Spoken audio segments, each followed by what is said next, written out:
Was the movie good, or was it just on TV a lot? It's a question I've been asking myself often with the movies that are our favorite cartoon channels used to force us to watch over and over again. Pardon me, Mr. Jordan. Could I have your John Hancock? So I decided to go back and see if I can answer that question, at least with this movie. Now, for those who don't know or don't remember, Cheaper by the Dozen is a children's movie about a father who gets his dream job as a Division I football coach and moves his family of 11 children. One who's already left the nest. He moves them to the city so they can start a new life. And it possibly ends in the worst way I've ever seen a feel-good movie end ever. I'm going to start with the money problem. Okay, according to a study by Vanderbilt University, in 2002, around when the movie takes place, the average salary for a Division I football coach was $301,000 a year. An insane amount of money for any time period, even today, plus incentives, bonuses, and endorsements. But just 3 years later, the average salary jumped to $725,000 a year. Again, plus bonuses, endorsements, and incentives, he'd probably be making close to $1 million a year, which is an insane amount of money for such a short amount of time. But I'm not done yet. In 2009, just 7 years on the job, the average salary jumped to $1.1 million a year. Again, plus incentives, bonuses, and endorsements, he'd probably be making about $1.5 million a year. And if he kept that job till today, right now, since the average salary today is over $6.2 million a year for a D1 coach, for him, as a super veteran coach, probably with some accolades under his belt, maybe some Rose Bowls, Orange Bowls, Green Bowls, and Purple Bowls, he'd be making probably $8 to $10 million a year. That is what his family forced him to walk away from. Remember that the next time you watch this movie. Okay. Generational wealth. All because they're too selfish, self-centered, and lazy to even try to adjust to their new life. Not one other kid in this neighborhood does chores. Well, we're not like any other family in the neighborhood. Right, so why do we live here? Could you imagine being a kid and knowing that you made your parents give up on something like that? Life-changing opportunity over nothing. As soon as the kids in this movie find out they're moving, they immediately become pissy, and they stay that way for the rest of the film. Come move! On three, you give me a big cheese. Until they finally get their father to abandon his dreams. The kids act as if football season is this year-round thing where their dad is going to be gone all day, every day for the rest of their lives. But in reality, football season is like 4 to 5 months a year, right? Meaning their dad would have about 7 to 8 months a year where he can prioritize them as much as they want, especially once he's settled into the job and gets better at time management and allocating responsibilities. Plus, with his insane and fast-growing paycheck, nothing would be out of reach for them. They can go anywhere, do anything, and buy anything. But his kids do nothing to help him. They just sit around all day, looking miserable, and taking out their frustrations on anyone and anything they could get their hands on. Heads up, Hank! Don't think!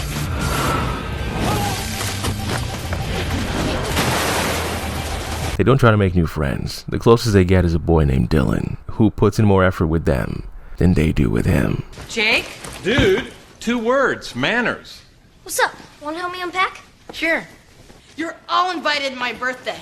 They don't try to explore their neighborhood to see if there's any interesting hangout spots like a mall or a park or an arcade that they can kill time on while they wait for dad to come home. And besides the eldest brother, Charlie, played by Tom Welling from Smallville, my top 5 favorite show of all time, besides him, none of them try to join any school clubs or teams or activities. They make no efforts to do anything besides piling guilt onto their parents. The only one of the kids who has a real reason to be depressed is Charlie. And his storyline ends just as badly, if not worse, than the main one. He goes to sign up for football and immediately starts getting picked on. They make fun of him for being from a small town, a farm boy.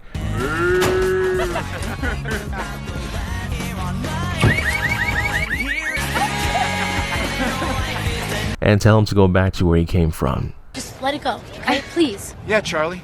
Let it go and go. All the way back to Podunk. And that's exactly what he does. He quits the football team, takes his anger out on his dad. If you want your shot at glory, Dad, if you want to have it all, you do what you gotta do. But quit feeding us this line about being a happier and stronger family. This move was about you. Calling him selfish for wanting to live out his dream. A dream that benefits all of them. And then he tries to drop out of school. I'm leaving. You're staying. Are you gonna make me? I love you. I want you to have the best life you can have. And that means you are getting a diploma. His dad convinces him not to, so he instead joins the other kids in piling guilt onto their parents. When I graduate, I'm gone. That's right. In this movie, the bullies win. They face no comeuppance, no revenge, no retaliation from Charlie. He doesn't report them to the school or his parents or anybody. Neither does his sister, Lorraine, who is played by Hilary Duff. She sees him getting bullied, and she tells nobody. I guess he's the funniest guy in the herd. Charlie just doing what the bullies tell him to do, and going back to where he came from, is supposed to be a happy ending for him. It would have been so much better if he had gotten some type of revenge, you know? Maybe instead of the family coming together to bully his eldest sister's boyfriend, they instead came together to help him get back at his bullies, or, frame them for a crime they didn't commit and get them expelled. I don't know, something. There's a part of the movie where a different brother gets bullied. His name's Mark. He tells his siblings, and they all step up to defend him and fight for him. Literally. A much better ending to that subplot. Granted, they all get grounded because none of them explain to their dad why they were fighting for some reason. The only time we see the kids really happy after they move is when they're up to no good. Like I said earlier, when they were pranking their eldest sister's boyfriend, and after they're grounded for fighting and sneak out to attend a birthday party, Dylan's birthday party, one that he happily invited them to. They bring a live snake as a present and accidentally release it, causing widespread panic that their dad can hear from across the street. Then the kids do absolutely nothing to fix their mistake or control the chaos they had created. They instead continue to enjoy the party, like nothing is happening. Yeah, these kids are demons. It's established early in the movie that their mom is a writer, and she's about to get a book published that shares the same name as the movie. Now, during the whole sequence I just mentioned, with the birthday party being grounded, their mom had been on a book tour. She decides to cancel her book tour and come straight home after the kids call her behind their father's back to tell her that things aren't going well. Is everything okay? Come home immediately. The book agency, however, is able to get her one last interview with Oprah in her own house. All she and the family has to do is prepare their home for Oprah's arrival. And the kids manage to sabotage that too by fighting each other. No, you do not want to come down here. No, it's the farthest thing from a happy family. I hope I never have kids like this. Generational wealth.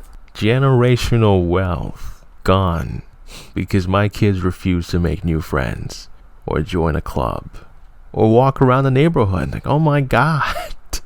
I can't even help each other.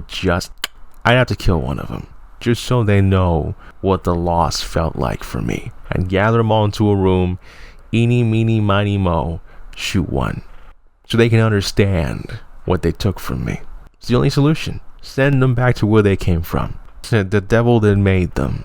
The lessons this movie tries to teach us as kids is that if your parents or your family members and loved ones have dreams, make sure you stand in the way of that dream. Make sure you guilt them into giving up that dream. Okay? First, Dad forces us to move. Then Mom decides to become a career person and, travel the globe. And if you're being bullied, make sure to get on all fours, kiss your bully's feet, and do exactly what they tell you to do. So to answer the question posed at the very beginning, was the movie good, or was it just on TV a lot? It was on TV a lot. At least it was fun, though. D1 coaching jobs don't come along in life often. There aren't that many of them. Even by 2002, the growing rate of the salaries those guys were getting was already huge. So it wasn't like they couldn't have predicted that the numbers were gonna keep rising, right?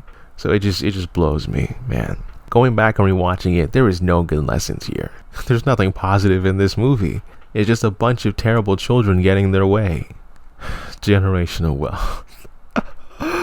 Generational wealth. God, I'd have to kill him. Thank you for watching. Have a wonderful day. Bye.